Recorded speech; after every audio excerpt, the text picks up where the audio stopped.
Hepinize merhaba arkadaşlar. Bugün bu aslında çok fazla bir şeyler söyleyeceğim. Modu gösterecek. Sanırım anların hiçbirini ben oyun oynamaktan kullanabiliyor. Bu yüzden bir dünya kullanın derim. Bu Minecraft'ın en kaliteli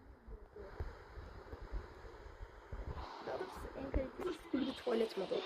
Birazcık yalan.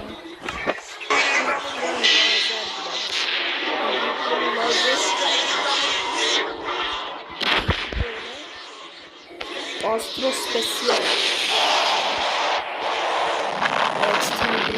Upgraded. Hepsini videoya sığdıram, bu short videosuna sığdıram ama o yüzden yüksek bir like gelirse bu nasıl indirilir, nasıl bir mod, tanıtım falan gelecek yani. Gördüğünüz üzere çok iyi.